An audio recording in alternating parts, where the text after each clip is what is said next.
اعوذ باللہ من الشیطان الرجیم بسم اللہ الرحمن الرحیم رب اشرح لی صدری ویسر لی امری واحلل عقدۃ من لسانی یفقهوا قولی واجعل لی وزیرا من اہلی ربی زدنی علما ربی زدنی علما ربی زدنی علما۔ بسم اللہ الرحمن الرحیم، سورہ یوسف آیت نمبر 47 سے آج ہم پڑھیں گے۔ ہم نے پڑھا تھا کہ وہ جو ساقی تھا وہ یوسف علیہ السلام کے پاس بادشاہ کے خواب کی تعبیر معلوم کرنے کے لیے آیا، اور اس نے کہا یوسف ایھا الصدیق افتنا فی سبع بقرات سمان یاکلہن سبع عجاف وسبع سنبلات خضر واخر یابسات لعلی ارجع الی الناس لعلہم یعلمون۔ اے سچے یوسف، ہمیں اس بات کی تعبیر بتائیے کہ خواب دیکھا ہے ہمارے بادشاہ نے کہ 7 موٹی گائیں ہیں جنہیں 7 دبلی گائیں کھا گئیں، اور 7 خوشے خشک ہیں، 7 خوشے سرسبز ہیں۔ میں یہ تعبیر آپ سے پوچھ کر جا کے لوگوں کو بتاؤں تاکہ لوگ آپ کے علمی مقام کو پہچان سکیں، جان سکیں۔ قال، یوسف نے کہا تزرعون، تم اگاؤ گے، زراعت کرو گے، زیر عین زراعت کا لفظ آپ اردو میں عام استعمال کرتے ہیں، کھیتی اگانا۔ 7 سنین، 7 سال، دأباً متواتر، مسلسل 7 سال تک تم خوب کھیتیاں اگاؤ گے، خوب اچھا موسم رہے گا، خوشحالی رہے گی۔ فما، تو جو حسود تم کاٹو ہے، سود دال، حسود ہوتا ہے کاٹنا، حسید ہوتا ہے کٹی ہوئی فصل۔ حسود تم کاٹو گے، فذروہ، تو چھوڑ دینا اس کو۔ واو زال رے، ایک واو زے رے ہوتا ہے وزر، بوجھ ہوتا ہے، ایک واو زال رے وزر ہوتا ہے چھوڑنا۔ فذروہ، تم چھوڑ دو گے اس کو، فی سنبلہ، اس کی بالیوں میں ہی، اس کو سیف کرنے کے لیے، سٹور کرنے کے لیے، بالیوں سے نہ نکالنا۔ الا، مگر قلیلاً تھوڑا، مما، اتنا جو تاکلون، تم کھا جاؤ۔ 7 سال تک تمہارے ہاں خوب فصلیں اگائی جائیں گی، موسم بہت اچھا رہے گا، بارشیں ہوں گی، تو جب تم فصلیں کاٹو تو ضرورت کے مطابق استعمال کرنا، باقی سارا بالیوں میں ہی لگا ہوا چھوڑ دینا۔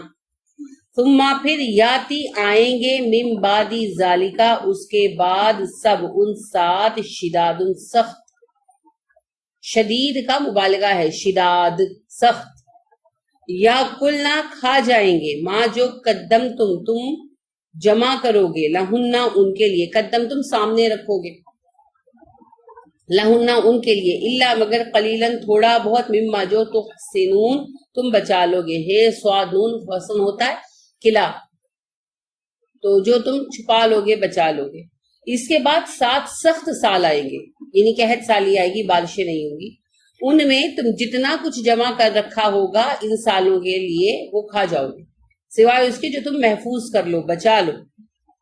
ثم، پھر یاتی آئے گا، من بعد ذالکا، اس کے بعد، عامون، ایک سال، فیہ، جس میں یغاثو، فریاد رسی کی جائے گی، الناس، لوگوں کی، غین واؤ سے، غین یہ سے، غوث، غیث، مدد طلب کرنا، فریاد کرنا، اسی سے لفظ غوث ہوتا ہے، سب سے بڑا مددگار، اس میں خود مبالغے کا صیغہ ہے۔ غیاث کا بھی مطلب ہوتا ہے مددگار، نام رکھتے نا غیاث، وہ عام نام ہے، اور غوث اس کا مبالغہ ہے، سب سے بڑا، اور غوث الاعظم پھر اور بڑا۔ تو شرکیہ نام ہے، یہ انتہائی شدید شرک ہے۔ نبی صلی اللہ علیہ وسلم کس سے استغیث کرتے تھے؟ اللہ سے۔ دعا یاد ہے نا، یا حیو یا قیوم برحمتک استغیث، یا اللہ اے حی و قیوم رب، اپنی رحمت سے میری مدد کرو، کبھی کسی اور سے نہیں کہا۔ استغاثہ کہتے ہیں فریاد کرنے کو، تو کہتے جی نبی صلی اللہ علیہ وسلم سے استغاثہ کریں، شرک ہے۔ اللہ کے سوا کسی سے بھی استغاثہ کرنا شرک ہے، اور یہ بات ہمیں خود نبی کریم صلی اللہ علیہ وسلم نے سکھائی، ٹھیک ہے۔ تو یغاثو، فریاد رسی کی جائے گی، فریاد سنی جائے گی، الناسو، لوگوں کی، وفیہ، اور اس میں، یعصرون، وہ نچوڑیں گے، وہی عین سواد ریس جو آپ نے پیچھے بھی پڑھا ہے، عاصرون، یعصرون، وہ نچوڑیں گے، رس نکالیں گے، نچوڑ نکالیں گے۔ پھر اس کے بعد ایک سال آئے گا جس میں لوگوں کی فریاد سنی جائے گی اور وہ پھلوں کا رس نچوڑیں گے، یعنی اتنی بافتات بارشیں ہوں گی اور فصلیں اگیں گی کہ پھل عام ملیں گے اور لوگ رس نچوڑیں گے. آپ کب رس نکالتے ہیں؟ جوس کب نکالتے ہیں؟ جب سستا ہو جاتا ہے، جب آپ زیادہ پھل خرید سکتے ہیں نا. جب ابھی آپ کا پھل 300-400 روپے کلو ہوتا ہے تو آپ 1-8 کلو لاتے ہیں، تھوڑا تھوڑا کھاتے ہیں. پھر جب وہ رس بھرے ہوتے ہیں اور اس کے علاوہ سستے ہوتے ہیں، اویلیبلٹی ہوتی ہے. سستا تب ہوتا ہے جب افراد کے ساتھ آ جاتا ہے. جب آغاز میں کہیں کہیں سے آ رہا ہوتا ہے تو پھل مہنگا ہوتا ہے، اور جب سیزن اپنی پیک پر آ جاتا ہے اور پھلوں کے ڈھیر لگ جاتے ہیں زمینوں کے اوپر، پھر وہ سستا ہو جاتا ہے اور رس سے بھی بھرپور ہوتا ہے. پھر آپ لاتے ہیں سستا 60 روپے کلو، 50 روپے کلو، اور پھر آپ اس کا جوس نکالتے ہیں اور پیتے ہیں اور پلاتے ہیں. یہی عالم اس وقت بھی انہوں نے بیان کیا کہ ایک تو بارشوں کی وجہ سے پھل فصلیں خوب ہوں گی، رس والی ہوں گی، مٹھاس والی ہوں گی، اور دوسرا بافرات ہونے کی وجہ سے سستی بکیں گی تو لوگ گھروں میں لے جا کر پھل نکال کر پیے، جوس پھلوں کا نکال کر پیے. اب آپ نے اس میں نوٹس کیا یوسف علیہ السلام نے خواب کی تعبیر ہی نہیں بتائی، مسئلے کا حل بھی بتا دیا. کس قوم کے لیے؟ جس کے سربراہان نے بلا جرم انہیں قید میں ڈال رکھا ہے نا. اور دیکھا جائے تو کیا یہ بادشاہ کی کوتاہی نہیں تھی کہ اس کے وزیر اتنے سرکش تھے کہ بادشاہ کیل میں لائے بغیر ایک بے گناہ بندے کو قید میں ڈالا ہوا تھا. تو اس کے انتظام کی بھی تو کوتاہی تھی نا. لیکن یوسف علیہ السلام نے نہ صرف یہ کہ بغیر حجت کے خواب کی تعبیر بتا دی، بلکہ انہیں حل بھی بتا دیا. پہلا مقصد کیا تھا؟ احسان، کیونکہ وہ تو ہیں ہی محسن. عوام سے کیا دشمنی؟ جو لوگ بھوکا مرنے تھے، آپ کو کیا لگتا ہے قحط میں بادشاہ نے بھوکا مرنا تھا یا وزیروں نے بھوکا مرنا تھا؟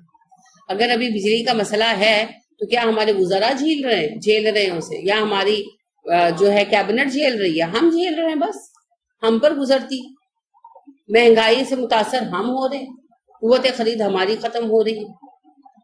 تو اگر کسی پر ظلم ہو رہا ہے تو اس میں براہ راست ہمارا کوئی عمل دخل اس وجہ سے نہیں ہے، ہمارے بس میں کچھ نہیں. تو ایسے ہی نام نہاد جمہوریت مصر میں بھی تو تھی. تو ٹھیک ہے طبقہ اشرافیہ ظالم تھا، مگر عوام کا کیا قصور؟ اور جو گزرتی تھی وہ جھیلنی تو عوام نے تھی. اور پھر سب سے بڑی بات یہ ہے، بدترین برائی کے بدلے میں بہترین نیکی لانا ہی تو احسان ہے. لہٰذا یوسف علیہ السلام نے ایک منٹ کے لیے بھی نہیں کہا، اس کو یہ بھی نہیں کہا کہ تمہیں اتنے سال بعد جب کام پڑا تب یاد آئی. یعنی آپ اپنے آپ کو رکھ کر سوچے تو ہم یہی کہتے ہیں نا، اب کام پڑا تو تمہیں میری یاد آئی. فوراً دے دیتے، اپنوں کو بھی دے دیتے. یعنی کسی نے کچھ عرصہ فون کال نہیں کی اور وہ کال کرتا ہے تو ہم کہتے ہیں اچھا آج کوئی کام پڑا میری یاد آئی. فوراً شرمندہ کر دیتے. تبھی تو پھر رابطے نہیں جڑتے، دل نہیں جڑتے، کیونکہ احسان کا رویہ نہیں ہے.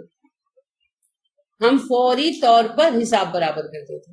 یوسف علیہ السلام نے یہ بھی نہیں کہا کہ اتنا عرصہ اللہ کے بندے تجھے میری یاد بھی نہیں آئی. ہزاروں لوگوں نے پوچھا ہوگا کہ اس کا ہوتا ہے نا کہ بھئی کیسے چلا، اس کو کسی موقع پر یاد نہیں آئی. لیکن یوسف علیہ السلام نے کچھ بھی نہیں جتایا، فوری طور پر، کیونکہ مسئلہ سنجیدہ تھا.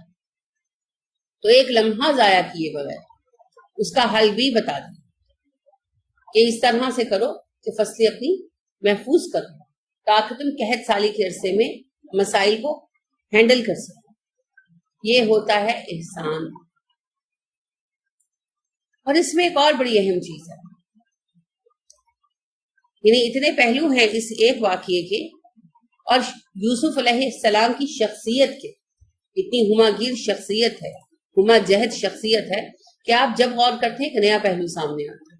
تو کل میں اسی پر سوچ رہی تھی تو میں یہ خیال آیا، ایک اور حوالے سے ہی خیال آیا. کسی سوال کا تھا جواب جس پر میں سوچ رہی تھی، تب مجھے یوسف یاد آیا علیہ السلام. ہم لوگوں پر کوئی مسئلہ آتا ہے، ہم ساری نعمتیں چھوڑ دیتے ہیں اور اس ایک مسئلے کو لے کر بیٹھے رہتے ہیں اور روتے رہتے ہیں اور روتے رہتے ہیں اور روتے رہتے ہیں، اور نتیجہ یہ نکلتا ہے کہ غم کے مریض ہو جاتے ہیں، ڈپریشن کے مریض ہو جاتے ہیں، ہے نا. حالانکہ باقی سب کچھ ہوئی ہے. فار ایگزامپل فرض کریں اللہ نہ کرے کسی کا بچہ مر گیا، بڑا صدمہ ہے، چھوٹا نہیں ہے، لیکن 4 بچے اور زندہ موجود ہیں، ان کو آنکھ اٹھا کر بھی نہیں دیکھتے. شوہر موجود ہے، ساری نعمتیں، گھر بار، ماں باپ بہن بھائی سب موجود ہیں، لیکن وہ جو ایک بچہ مر گیا اس کو لے کر اپنا وہ حال کرتے ہیں کہ زندہ بچے زندہ درگوری ہو جاتے ہیں. سب کہتے ہیں اپنے زندہ بچوں کو دیکھو، ہائے میں کیا کروں، میری آنکھوں کے سامنے تو اس کی تصویر ہی نہیں ہٹتی. یہی رویہ ہے نا ہمارے. اب آپ یوسف کو دیکھیں، پہلے مرحلے پر باپ چھن گیا جو اس قدر شفیق تھا، اور صرف محبت اور شفقت کی بات نہیں تھی بحیثیت نبی جس کے زیر تربیت تھے وہ معلم بھی چھن گئے، بہن بھائی سب چھن گئے، گھر بار چھن گیا، وقار اور آزادی چھن گئی، سب کچھ جاتا رہا، مگر یوسف نہ روتے ہیں، نہ پینک ہو کر بیٹھتے ہیں، نہ فریادیں کرتے ہیں، نارمل ہیں اور خوش ہیں۔ حالانکہ آپ مجھے بتائیں کون خوش ہو سکتا، لیکن شکر گزاری کا رویہ۔ اور نبی کریم صلی اللہ علیہ وسلم نے کہا تھا نا جب زینب کے بیٹے فوت ہو رہے تھے کہ ہماری آنکھیں رو رہی ہیں، ہمارا دل غمزدہ ہے، مگر ہم اپنی زبان سے وہی کہیں گے جس سے ہمارا رب راضی ہے۔ پھر اس کے بعد آپ دیکھیں دوسرا مرحلہ آیا، قید میں ڈال دیے گئے۔ اب قید میں بھی ڈالے گئے تو صدمے پر صدمہ ہے، مگر وہ وہاں بھی نارمل اپنا کام کر رہے ہیں۔ اب اصل سمجھنے کی بات یہ ہے کہ جب وہ غلام بنائے گئے ہیں، گھر والوں سے دور ہیں، دوسروں کے ہاتھوں میں ہیں، تب بھی وہ یہ دیکھ رہے ہیں کہ میں کیا کر سکتا ہوں، جو کر سکتے ہیں وہ کر رہے ہیں۔ اور جب قید میں بھی ڈالے گئے ہیں تو ہاتھ پیر توڑ کر نہیں بیٹھے ہوئے، وہ دیکھ رہے ہیں میں کیا کر سکتا ہوں، جو کچھ کر سکتے ہیں کر رہے ہیں۔ قید میں بھی تبلیغ کر رہے ہیں، احسان کر رہے ہیں، حسن سلوک کر رہے ہیں، جو کر سکتے ہیں وہ کر رہے ہیں۔ ہم لوگ تو کہتے ہیں بھئی جب تک مجھے وی آئی پی پیکج نہیں ملے گا مجھ سے تو کوئی کام نہیں ہو سکتا۔ ایٹیٹیوڈ ہی ہے، بچے کو کہتے ہیں نا بیٹھ کے پڑھو تو مجھے پہلے ٹیبل چیئر منگا کے دو پھر بیٹھ کے پڑھو، کیونکہ ہم نے اصل میں ایک بات کچھ کرنا نہیں۔ جنہوں نے نہیں کرنا ہوتا انہیں کے یہ انداز و اعتبار ہوتے ہیں، جنہوں نے کام کرنا ہوتا وہ سب کچھ کر لیتے۔ اور دوسرا بات اور سبب یہ ہے ہماری اس لاجک کا، ہمارے اس رویے کا، کہ ہم لوگ نعمتیں نہیں دیکھتے جو موجود ہیں، اور جو ایک آدھ آزمائش آتی ہے نا ہم اسے آزمائش نہیں نقصان کے معنوں میں لیتے ہیں۔ ٹھیک ہے، یہ جو بھی مسائل آتے ہیں نا یہ آزمائش ہوتی ہے۔ جیسے رزق تنگ ہو گیا، کاروبار چلتے چلتے ڈاؤن ہو گیا۔ اچھا فار ایگزامپل آپ نے دیکھا ہم بیٹھے ہوئے تھے پڑھ رہے تھے اور باہر ٹائلیں اکھڑ گئی۔ اس طرح کے روزمرہ ہمارے بہت سارے واقعات ہوتے ہیں۔ بچہ اچھا بڑا کھیل رہا ہے، گرا سر پھٹ گیا، اللہ رحم کرے، روز کے ہی مسائل ہیں۔ اچھا بھلا آپ کام کر رہی ہیں اور آپ کا ہاتھ جل گیا اور ٹھیک ٹھاک جل گیا اور کوئی ہیلپر بھی نہیں ہے، اب کام بھی کرنا ہے اور ہاتھ بھی جلا ہوا۔ آزمائشیں ہیں، مگر ہم انہیں آزمائش کے معنوں میں نہیں لیتے، ہم لیتے ہیں ان کو نقصان کے معنوں میں، اور ہم کہتے ہیں سارے نقصانات میرے لیے لکھے۔ اچھا ہاتھ بھی میرا ہی جلنا تھا، بچے بھی میرے، کوئی بخار چڑھنا تھا، فرش بھی میرا ہی ٹوٹنا تھا، کاروبار بھی میرا ہی ڈاؤن ہونا تھا۔ نہیں، یہ تو آزمائشیں ہیں، آزمائش سب کی ہو رہی ہے، ہر کوئی آزمائش کے زمانے سے گزر رہا ہے، اس کے رنگ الگ ضرور ہو سکتے ہیں، آزمائش سے مبرہ کوئی بھی نہیں ہے، کیونکہ اللہ فرماتے ہیں ہم نے تمہیں کیوں پیدا کیا؟ یبلوکم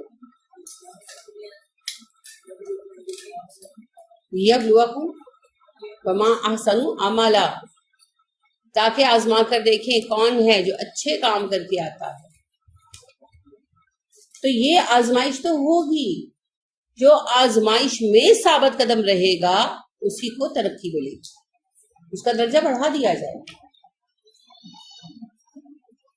اس کے بغیر جو ہے آزمائش میں ثابت قدمی کے بغیر ترقی نہیں ملتی۔ تو اس میں ہمارے لیے ایک بڑی نصیحت یہ ہے، جس نے کام کرنا ہے جتنا موقع جن حالات میں ملے وہ کام کرے گا۔ 100% پیکج پتہ نہیں زندگی میں کبھی ملتا بھی ہے کہ نہیں، ہو نو، کس کو پتہ ہے؟ کبھی ایسا ہوتا ہے کوئی کامیابی تک رہتا ہے، کوئی کبھی ممکن ہے نہ رہے، کچھ نہیں کہا جا سکتا ہے نا۔ تو لہٰذا ممکن ہو یا نہ ہو ہم نہیں جانتے، تو جب جہاں جس حالت میں بیٹھے ہیں جتنا کر سکیں اتنا کر لیں۔ اور دوسری بات یہ ہے کہ جب پریشانی آئے تو اسے آزمائش سمجھ کر اس کا مقابلہ کریں، امتحان سمجھ کر اس میں سے گزرے، ٹھیک ہے؟ فوری طور پر پینک ہونے کی، پریشان ہونے کی ضرورت نہیں ہے۔ اور جب کبھی پریشانی آنے لگے نا طبیعت پر، تو نعمتیں دیکھیں جو ہمارے پاس ہیں۔ آج ہر دوسرا بندہ ڈپریشن کا شکار ہے، ہر بندہ رو رہا ہے، ہر بندہ کمپلین کر رہا ہے. پتہ ہے کمپلین زیادہ کیوں ہے؟ لوگ کہتے ہیں نا آج کل ہر کوئی پریشان ہے، ہر کسی کے حالات خراب ہیں. کوئی انوکھا نہیں ہو رہا، ہمیشہ ایسے ہی رہا ہے. زندگی میں چیزیں سمودھ نہیں ہو سکتی کیونکہ زندگی امتحان گاہ ہے. اچھا، نبی کریم صلی اللہ علیہ وسلم کی زندگی میں کتنی چیزیں سمودھ ہو گئی تھی؟ کوئی ایک مرحلہ بتا دیں جب چیزیں سیٹل ڈاؤن تھی. کوئی مرحلہ ایسا نہیں. تو ہم میں کون سے سرخاب کے پر لگے؟ کس نے کہا نیکی کا مطلب یہ ہے کہ امتحان نہیں آئے گا؟ نہیں، آپ جتنا اپنے آپ کو اہل ثابت کریں گے کام بڑھے گا. کام بڑھنے سے پہلے آپ کا نیا ٹیسٹ ہوگا. ہر دفعہ آزما کر دیکھا جائے گا کہ نئے اور بڑے منصب کے لائق ہیں کہ نہیں ہیں. لہذا دنیا تو امتحان کے ساتھ ہی ہے. سمودھ لائف جنت میں ملنے والی ہے، دنیا میں نہیں ملنے والی. دنیا میں تو آپ اپنی خواہشات ہی نہیں، اپنے مقاصد بھی پورے نہیں کر سکتے. یعنی اگر فرض کریں کہ جیسے فرض کیا کریں، ہم چاہتے ہیں کہ ہم ایک یونیورسٹی بنائیں، پتہ نہیں بنتی ہے کہ نہیں بنتی. یہ مقصد ضرور ہے لیکن اس کی تکمیل ہمارے اختیار میں نہیں ہے. اسی طرح دنیا میں چیزیں اپنی اپنی جگہ پر سیٹل نہیں ہوتی، کبھی نہیں ہوتی. ایک مسئلہ حل کریں کہ دوسرا سر اٹھائے گا، اسی کا نام زندگی ہے. پھر اب یہ سب کچھ بڑا ہوا کیوں لگتا ہے؟ نہ شکر گزاری کی وجہ سے. پہلے لوگوں کا رویہ شکر گزاری کا تھا، وہ اللہ کا شکر ادا کرتے اور نعمتیں دیکھتے تھے. ہم نہ شکر گزار ہو گئے اور ہم صرف اور صرف آزمائش کو بطور مصیبت دیکھتے ہیں. اسے آزمائش بھی نہیں نہ سمجھتے، اسے مصیبت سمجھتے. لہذا جملہ کہتا ہے کیا مصیبت ہے یار، یہ ہو گیا. آزمائش تو مانتے ہی نہیں، مصیبت مانتے. لہذا ہر بات کو ایک مصیبت کے طور پر اپنے سر پر سوار رکھتے. اور پھر ساری مسابقت بھی کس میں ہے نا؟ دنیا میں. فاستبقوا الخیرات تو رہا ہی نہیں، فاستبقوا الدنیا ہے. دنیا میں مقابلہ چل رہا ہے، وہ ویسے ہی تھکا دیتا ہے.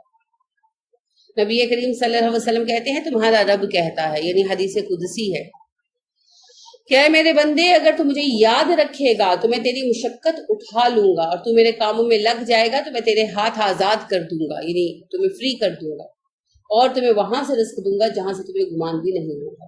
اور تم مجھے بھول جاؤ گے اور میرا کام نہیں کرو گے تو میں تمہیں مشقت میں مبتلا کر دوں گا، تمہارے دونوں ہاتھ مصروف کر دوں گا اور تمہیں کچھ حاصل نہیں ہوگا.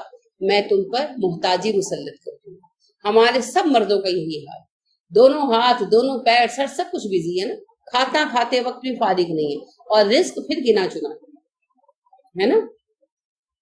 یہ ہے، مشقت بھی پڑ گئی اور اس کے باوجود رزق بھی بندہ ہو. اور اللہ کہتے ہیں میرے کام کے لیے فارغ ہو جاؤ گے نا، میرا کام کرو گے، میں تمہاری مشقت بھی اٹھا لوں گا، رزق بھی وہاں سے دوں گا جہاں سے تم نے گمان بھی نہیں کیا. تو ہم لوگوں کے ہاں نہ شکر گزاری اور دنیا طلبی کی وجہ سے یہ جو آزمائشیں ہیں مصیبتیں بن کر سامنے آتی. پھر ہم نے مساکین کی صحبت بھی چھوڑ دی. یہ بڑا اہم مسئلہ ہے. رشتہ داروں میں سے جو ذرا 4 پیسے والے ہو جاتے ہیں نا، غریبوں کو چھوڑ دیتے. ہیلپ کرتے رہتے ہیں، ملتے نہیں ہیں. حالانکہ مساکین کی صحبت میں بیٹھنے سے کیا ہوتا ہے؟ شکر گزاری آتی ہے. شکر گزاری آتی ہے. عاجزی کو سائڈ پر کر دے. آپ کے گھر میں اے سی ہے، آپ اپنی خالہ کے گھر گئیں یا اپنی چچی کے گھر گئیں جو غریب ہیں، ان کے گھر میں نہیں ہے، یو پی ایس بھی نہیں ہے. اب لائٹ چلی گئی، گھنٹہ گرمی میں بیٹھے، تکلیف ہوئی، اب ریئلائز ہوا اللہ نے کتنی نعمت دی ہے، میرے گھر میں تو یو پی ایس ہے نا. تو پھر دل میں تشکر آتا ہے. اور بھی بہت ساری چیزیں ہیں. یعنی آپ جاتے ہیں، آپ دیکھتے ہیں کہ اچھا بیمار ہے کوئی اور پیسے نہیں ہیں دوائی کے، تو آپ شکر گزار ہوتے ہیں کہ اچھا ہم تو پرائیویٹ ڈاکٹروں میں بھاگے جاتے ہیں، ہمارے پاس پیسے ہیں. گرمی میں آپ دیکھتے ہیں کہ ان کا بیٹا یا ان کا شوہر جو ہے وہ مسافت طے کر کے آ رہا ہے، پسینے پسین ہوا ہوا ہے، تو آپ شکر ادا کرتے ہیں اچھا میرے پاس تو گاڑی ہے. تو آپ ان میں بیٹھتے ہیں. کیوں نبی صلی اللہ علیہ وسلم مساکین کی صحبت پسند فرماتے تھے؟ شکر گزاری آتی ہے. اور جب اپنوں سے زیادہ اونچوں میں جا کر بیٹھتے تو کیا ہوتا ہے؟ محرومی آتی ہے. اور محرومی کا نتیجہ نہ شکری. اس کے پاس یہ ہے، میرے پاس یہ نہیں ہے. ہمارا یہی تو حال ہے. بہن کے گھر گئے اور آ کر شروع ہو گئے، اس نے یہ جوڑا بنایا، میرے پاس نہیں ہے. جٹھانی کے پاس گئے، اس نے یہ چوڑیاں لی ہیں، میرے پاس نہیں ہے.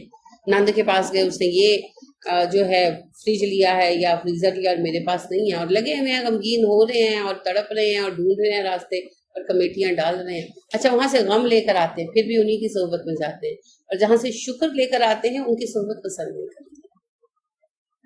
اسی لیے نبی صلی اللہ علیہ وسلم نے جو خواب میں بھی اللہ نے دعا سکھائی ہے نا، نبی صلی اللہ علیہ وسلم کو خواب میں اللہ کا دیدار ہوا اور کفارے بتائے گئے، بلندی درجات بتائی گئی اور دعا سکھائی گئی. تو اس میں ایک جملہ نہیں، اللہم انی اسألک حب المساکین، مساکین کی محبت مانگتا ہوں. کیوں مانگی مساکین کی محبت؟ ان کے ساتھ بیٹھوں اٹھوں، شکر گزاروں میرے، نہ شکری نہ آئے میرے اندر، اور تکبر بھی نہیں آئے گا، انشاءاللہ دل جھکا رہے گا. تو اس لیے کہا گیا تو صحبتیں بدلے، ذہن بدلے، غریب رشتہ داروں سے ملا کریں، ان کے پاس جایا کریں، ان کے گھر میں وقت گزارا کریں. آپ کو پتہ لگے گا کہ آپ کس حد تک بلیسڈ ہیں. سنجیدگی کی بات کر رہی ہوں. میں اپنی ایک عزیزہ کے گھر گئی، پچھلے سال کی قریباً بات ہے، تو بڑا اچھا دن گزرا ان کے ساتھ. کھانے کے وقت میں وہ اپنی بیٹی سے مشورہ کرنے لگی. میں وضو کرنے کے لیے گئی تھی تو وہ پیچھے سے بات کر رہی تھی، میں آ گئی مین بھائی. تو وہ یعنی اس سے ڈسکس کر رہی تھی میرے پاس اتنے پیسے ہیں تو اتنے پیسوں میں کون سی سبزی آ جائے. یعنی لوگ اس حالت میں بھی جی رہے ہیں، اور ہم بیگ اٹھاتے ہیں اور چلے جاتے ہیں اور وہاں جا کر دیکھتے ہیں یہ بھی ڈال دو، یہ بھی ڈال دو، یہ بھی ڈال دو، یہ بھی ڈال دو، یہ بھی ڈال دو. اچھا آم 200 روپے کلو، کوئی بات نہیں، خیر ڈال دو. پھر بعد میں اتنا بل بنائیے، پھر کبھی دل میں شکر گزاری نہیں آتی. ہمیں کون سے سر خواب کے پر لگے اور ان میں کون سی کمی ہے. اللہ کے ہاں پتہ نہیں لوگوں کا کتنا مقام، کتنا مرتبہ. تو اس طرح بھی زندگی گزرتی ہے، ایسے بھی ہوتا ہے، یہ بھی زندگی کے حالات ہیں. تو ان کے پاس جایا کریں، ان کے پاس رہا کریں، ان کے حالات دیکھا کریں، پھر دل میں تشکر آئے گا. الحمدللہ اللہ آپ نے اتنا دیا ہے، ہم نے تو کبھی سوچا ہی نہیں، آپ نے اتنا دیا ہے، ہمیں اتنا نوازا ہوا ہے، تب دل سے تشکر آئے گا. مدد کا جذبہ بھی جاگتا ہے، بالکل آپ صحیح کہہ رہی ہیں. لیکن سب سے بڑی بات یہ ہے کہ اپنے لیے تشکر پیدا ہو. یعنی یہی آپ بات دیکھ لیں کہ وہ بیچارے پتیلے بھر بھر کے بڑھاپے میں بھی چولہوں پہ رکھ کے گرم کرتے ہیں، پھر جا کے مکس کرتے ہیں، پھر نہاتے ہیں. ہم جاتے ہیں گیزر چلاتے ہیں اور نہا کے آ جاتے ہیں. یعنی نعمت ہے نا، کتنی بڑی نعمت ہے. الحمدللہ ہم سے تو اب پتیلا اٹھایا بھی نہ جائے، عادی نہیں نا ہے، اٹھایا بھی نہ جائے. تو وہ اس بڑھاپے میں بھی پتیلے اٹھا کے پہلے چولہے پہ رکھنا، پھر اس کو بالٹی میں ڈالنا، پھر بالٹی اٹھا کے واش روم تک لے کر جانا، پھر پانی مکس کرنا، اور پھر جو ہے اس کو استعمال کرنا. تو نعمتیں نعمتیں نعمتیں ہی نعمتیں، ماشاءاللہ. تو یہ اس وجہ سے حب المساکین کی دعا سکھائی ہمارے رب نے ہمیں. اور ہمارا حال یہ ہے کہ 4 پیسے آ جائیں تو غریب رشتہ داروں سے ملتے نہیں. میں نے اکثر لوگوں کو دیکھا ہے مدد کرتے ہیں، ملتے نہیں ہیں. ان کے گھر جائیں، ان کے گھروں میں ان کے پاس بیٹھیں، ان کے ساتھ وقت سپینڈ کریں. جب کبھی دل میں یہ آنے لگے نا میرے پاس یہ نہیں ہے وہ نہیں ہے، کسی غریب رشتہ دار کے گھر چلے جائیں، ایک دن گزار کر آئیں، مزاج درست ہو جائے گا. سنجیدہ بات کر رہی ہیں، مزاج درست ہو جائے گا. جب آپ ان کی حالت دیکھیں گے نا شرم آئے گی اپنے شکر. ٹھیک ہے، تو یہ ایک حل ہے اپنے احساس محرومی جو جھوٹا ہے اسے ختم کرنا. اور باقی یوسف علیہ السلام کی اس قصے کے اندر اہم بات یہ ہے جتنا کام کر سکتے ہیں جس ماحول میں اتنا کام کریں. یہ نہ انتظار میں بیٹھے رہیں کہ جب مجھے بادشاہت ملے گی تب میں کام کروں. احمقانہ سوچ ہے. جلا سکو تو جلاؤ تم آرزو کے دیے، سحر کی راہ نہ دیکھو سحر ملے نہ ملے. کسے پتا ہے کون جیتا ہے تیری زلف کے سر ہونے تک. تو جب تک ہے کام کرتے جائیں. لہٰذا یوسف علیہ السلام نے احسان عظیم کا رویہ شو کرتے ہوئے نہ صرف خواب کی تعبیر بتا دی بلکہ اس کا حل بھی بتا دیا. وکالا کہا الملک، بادشاہ نے ایتونی بھی، لے کر آؤ اس کو میرے پاس. فوراً لاؤ، عطا یاتو سے ہے. اب دیکھیے یتونی بالکل الگ لفظ ہے آپ کے لیے، بالکل نئی شکل ہے. اسے میرے پاس لے کر آؤ. فلما پھر جب جاءہ آ گیا اس کے پاس رسول پیغام رساں قاصد. کون آئے؟ وہی جو ہے ساقی. کالا یوسف نے کہا ارجی واپس جائیے، الی ربک اپنے آقا کے پاس، فاسألہ ان سے پوچھئے، ماں کیا، بالو حال ہے، بے واو لام سے ہے، ٹھیک ہے. وبال کا لفظ بھی آپ بناتے ہیں اس سے. تو بال کیا معاملہ، کیا قصہ، کیا چکر ہے. ان نسواتی عورتوں کا، التی جنہوں نے، قطوانا کاٹ لیے، کاف تو عین کاٹنا، ایدیہن اپنے ہاتھ، ید سے، ہننا ضمیر ہے. آپ واپس جائیے اور اپنے آقا سے یہ سوال کیجئے کہ پہلے وہ یہ پتا چلائیں جن عورتوں نے اپنے ہاتھ کاٹے تھے ان کا قصہ کیا تھا. اب یوسف نے یہ بات سامنے رکھی. یہاں بھی بائبل میں بڑا تضاد ہے. بائبل کہتی ہے کہ جب اس نے آ کر کہا کہ یوسف چلو، تو یوسف تمہارے خوشی کے نہال ہو گئے اور بھاگے آئے اور بادشاہ کے تخت کی سیڑھیاں چڑھ کر بادشاہ کی قدم بوسی کی اور یعنی کہ بڑا شکریہ وغیرہ ادا کیا. لیکن ہم قرآن میں ہی دیکھتے ہیں کہ یوسف نہ صرف یہ کہ صابر تھے بلکہ بڑے عزم والے تھے. یہ بڑے عزم کی بات ہے، بڑے عزم والے تھے. اسی بات کی تکریم کرتے ہوئے ہمارے نبی صلی اللہ علیہ وسلم کہتے ہیں کہ اللہ رب کریم یوسف پر رحم کرے، وہ بڑے عزم والے تھے. اگر میں یوسف کی جگہ ہوتا تو پہلے ہی پیغام پر شاید باہر آ جاتا. یعنی آپ اس کا معنی یہ نہیں آپ ایسا کرتے، آپ خود بڑے عزم والے تھے، مگر آپ یوسف کے عزم کی تعریف کر رہے ہیں اور تصدیق کر رہے ہیں کہ بڑے عزم والے تھے. عزم کی بات ہے. آپ دیکھیں آپ نے سفر کیا ہوگا کبھی جہاز میں یا گاڑی میں، تو 8-10 گھنٹے بند کر بیٹھنا پڑتا ہے، کتنا مشکل لگتا ہے نا. اسی لیے سفر ہر حال میں سفر ہے. آپ بزنس کلاس میں کیا یعنی ایک کلاس میں بھی سفر کریں نا، تو جو بیٹھنا ہے 10-12 گھنٹے سیدھا، اور آپ کھڑا کتنا ہو سکتے ہیں اور لیٹ کتنا سکتے ہیں، لاکھ VIP ہو کلاس، تو کیا ہوتا ہے آپ تھک جاتے ہیں، ٹوٹ جاتے ہیں. اور جب جہاز رکتا ہے یا گاڑی رکتی ہے تو سب سے پہلے آپ کیا چاہتے ہیں، باہر نکلے، اور باہر نکل کے باڈی اسٹریچ کرتے ہیں، ہے نا. تو ایک بندہ جو قید میں پڑا ہے اس کو کتنی جسمانی اور ذہنی تکالیف ہوں گی، تو وہ باہر نکلنے پر کیسا خوش ہو. لیکن انتہائی عزم کے ساتھ یوسف کہتے ہیں نہیں، پہلے آپ اس کیس کو چیک کریں جس کی بنا پر مجھے قید میں ڈالا گیا. اب یوسف دربار میں آیا کرتے تھے، لیکن اس وقت ینگ لڑکے تھے اور ایک صاحب کے غلام کی حیثیت سے آتے تھے، تو بادشاہ کی نظروں میں کوئی خاص جگہ نہیں تھی. لہٰذا یوسف نے کہا کہ اب پہلے آپ اس کیس کی تحقیق کرائیں، کیونکہ اب بادشاہ نے بلایا نا میرے پاس لے کر آؤ. تو اب بادشاہ کی نظروں میں کیا مقام ہوتا ہے؟ اچھا وہ یوسف جس نے اپنے آقا کی بیوی کے ساتھ فزیکل ریلیشن بنانے کی کوشش کی اور جو وزیروں کی بیویوں پر ڈورے ڈالا کرتا تھا، تو پھر وہ اپنی عورتوں کے بارے میں کیا سوچتا یوسف کے اعتبار سے. تو اسی لیے یوسف علیہ السلام نے کہا نہیں، پہلے اس کیس کی تحقیق کرا. انا بے شک ربی میرا رب بھی کئی دہنا ان کی چال سے علیم واقف ہے. میرا رب میرا اللہ تو ان عورتوں کی چال سے بخوبی واقف ہے. تو اب وہ کیس کھل جائے. تو ایک وقت آتا ہے جب سچائیاں سامنے آ جاتی ہیں، شور مچانے کی ضرورت نہیں ہوتی، سچ کا اپنا مقام ہوتا ہے اور سچ کھل کر ابھر کر سامنے آتا ہے. بس تھوڑا صبر رکھنا چاہیے، تھوڑا حوصلہ رکھنا چاہیے. اصل میں مسئلہ یہ ہوتا ہے ہم کہتے ہیں آج ابھی اسی وقت سب کچھ ثابت ہو جائے، لہٰذا ہم چیخم دھاڑ مچا دیتے ہیں. کچھ نہیں ہوگا، خود بہت ثابت ہو جائے گا. جیسے فرض کریں کوئی بہو آئی ہے، ساس پسند نہیں کرتی، بد مزاج ہے، ہر کسی نے کہتی بڑی پھوڑ ہے، بڑی بد سلیقہ ہے، کھانا بھی نہیں آتا بنانا، صفائی بھی نہیں کرنی آتی. اچھا کب تک جھوٹ بولیں گی؟ جیسے جیسے کوئی گھر آئے گا وہ دیکھے گا اچھا گھر بھی صاف ہے، اچھا کھانا بھی پک گیا، کھانا مزے کا بھی ہے، جھوٹ ثابت ہو جائے گا نا.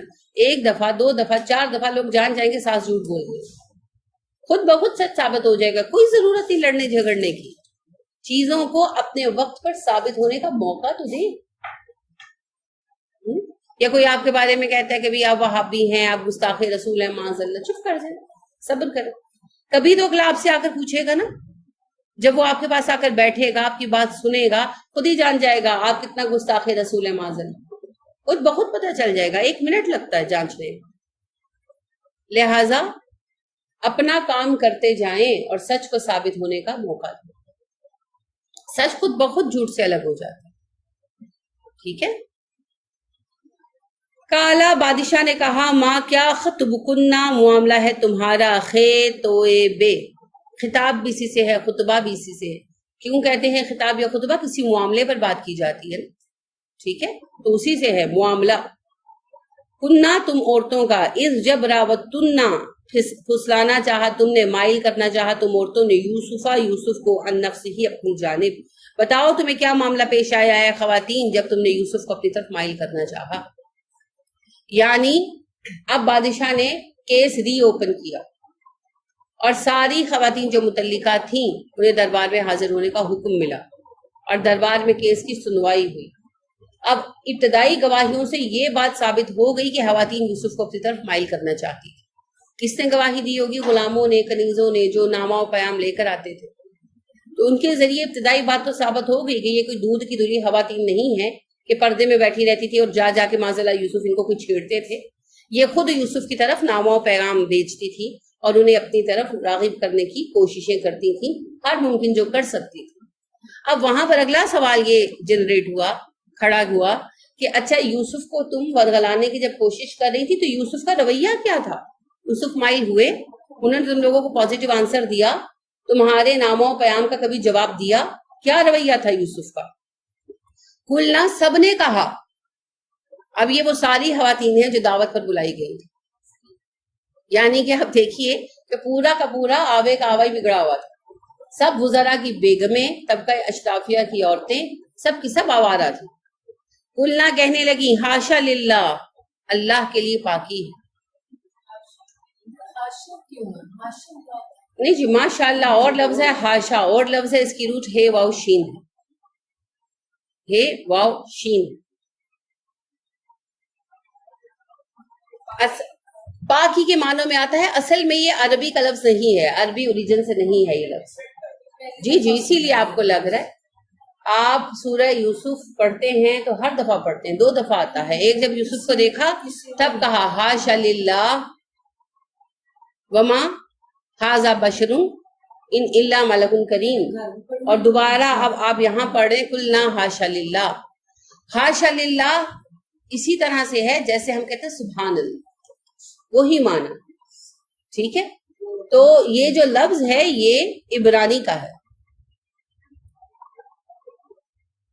روٹ اس کی عربی میں باہر سے ہی آئی ہے. بعض تو اس روٹ کو مانتے ہی نہیں، وہ کہتے نہیں کوئی روٹ ووٹ نہیں، عربی کا لفظ ہی نہیں. تو بہرحال عربی میں استعمال ہو رہا ہے تو ہے واؤشین اس کی روٹ مانی جاتی ہے.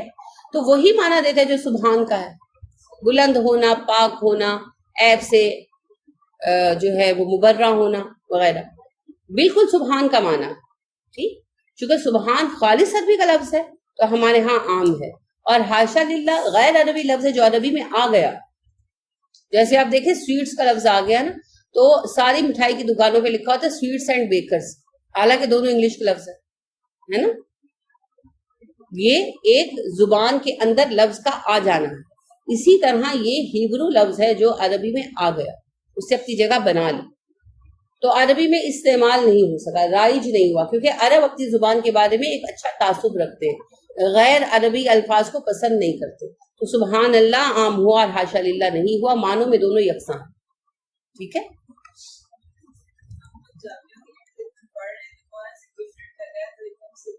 بالکل بالکل عربی میں یہ خوبی ہے، عربی میں یہ خوبی ہے. آپ بالکل صحیح کہہ رہی ہیں. آپ عربی میں کوئی ایسا لفظ پڑھیں جو عربی کا نہ ہو، فوراً آپ کو اوپرا محسوس ہوتا ہے. آپ کو صرف عربی کی تاثیر تھوڑی سی سمجھ آنے لگے نا، اور قرآن پڑھنے والا کو آتی ہے تو فوراً پتہ چلتا ہے. تو عربوں کو تو چپ جاتا ہے نا، عربوں کو تو چپ جاتا ہے، اور یہ بڑی اچھی خوبی ہے. ہم لوگوں میں نہیں ہے نا یہ خوبی، ہم اپنی زبان کے معاملے میں متصف نہیں ہے پازیٹیو، تو لہٰذا ہم ہر لفظ کو اردو میں ڈال دیتے ہیں اور اردو کا ہم نے ستیہ ناش کر دیا.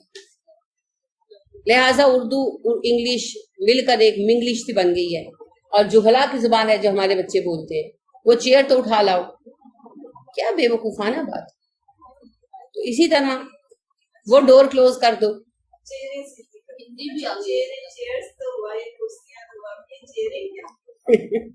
بکے اٹھا لاؤ. اگلے دن بھی بچی کہہ رہی تھی وہ ذرا بکے دینا، میں نے کہا بکے خود ہی جا کے اٹھاؤ. انا للہ و انا الیہ راجعون۔ اچھا، زبان کے متعلق بھی کیئرفل ہونا چاہیے۔ زبان اہم چیز ہے، انسان کی شناخت ہے، اور نبی کریم صلی اللہ علیہ وسلم کہا کرتے تھے کہ میں تم سب سے زیادہ فصیح ہوں، انا افصح العرب، میں عرب میں سب سے زیادہ فصیح ہوں، کیونکہ میرا قبیلہ قریش اور میری زبان بنو سعد کی زبان۔ اور اللہ نے بھی قرآن کی زبان کی تعریف کر کے کہا کہ ہم نے اسے نحن نزلناہ فی عربی مبین، ہم نے اسے عربی مبین میں اتارا ہے۔ تو زبان کی تعریف کی، تو زبان کا پیور ہونا، خالص ہونا خوبی ہے، تو اس خوبی کو بچوں میں لانا چاہیے۔ انگلش سکھائیں، مگر انگلش کے ایک علیحدہ زبان سکھائیں، اور اردو کے ایک علیحدہ زبان سکھائیں، اور پنجابی بھی سکھائیں۔ پنجابی بڑی اچھی زبان ہے، پنجابی بولے تو ہمیں شرم آتی ہے، ہمارے بچے پنجابی بولتے ہیں، کیوں؟ پنجاب میں پیدا نہیں ہوئے۔ سکھائیں اپنی زبانیں، زبانوں میں کیا ہے، ہر زبان خوبصورتی والی، ٹھیک ہے، اللہ کی نشانیوں میں سے ہے زبانوں کا فرق۔ تو یہ ملغوبہ سا جو ہم نے تیار کرتے ہیں نا اردو انگلش کا، یہ بڑا غلط طریقہ ہے۔ خیر، تو حاشا للہ، سبحان اللہ کا غیر عربی ورژن ہے، جسے عرب استعمال نہیں کرتے کوئی خاص خصوصیت سے، معنی وہی ہے، اور استعمال بھی انہی معنوں میں ہوتا ہے۔ ماں نہیں علمنا، ہم نے جانا، علیہ اس پر، من سوئن کسی برائی کو۔ وہ کہنے لگی سبحان اللہ، ہم نے یوسف میں کوئی برائی نہیں دیکھی، ہم نے بڑی کوششیں کی یوسف کو رجھانے کی، لیکن یوسف میں ہم نے کوئی برائی نہیں دیکھی۔ دیکھیں یہ وقت آتا ہے پھر دشمن گواہیاں دیتے ہیں، لیکن صبر شرط ہے، صبر بھی جمیل۔ قالت، کہنے لگی، امراتو، بیوی، العزیزی، عزیز مصر کی، اب عزیز مصر کی بیوی بولی، یعنی وہ اب تک گواہی نہیں دے رہی تھی۔ جب سب عورتوں نے ایک گواہی دے دی، اب اس اکیلی کے جھوٹ کی ویلیو نہیں رہنے دی نا۔ کہنے لگی الانا، اب، حسوا، واضح ہو گیا، ہے سواد، ہے سواد، خس ہوتا ہے الگ الگ ہو جانا، چھان کر الگ کر دینا۔ آپ آٹا چھانتے اور اس کا بھوسا الگ کر لیتے ہیں، یہ خس ہے، چھان چھون کر الگ ہو گیا، اب تو چھان لیا گیا، اب نہیں کچھ ہو سکتا، اب تو نظر آ رہا ہے یہ آٹا ہے، یہ بھوسی ہے۔ حسوا، الگ الگ ہو گیا، الحق، حق، اب تو حق چھان کر الگ کر لیا گیا۔ انا، میں نے، روتہ، پھسلانا چاہا تھا اس کو، ان نفسہ، اپنی جانب، وانہ، اور بے شک وہی، لمن، تھا، لازمن، لا، لام تاکید، من سے، الصادقین، سچوں میں سے، بے شک وہ لازمن سچوں میں سے۔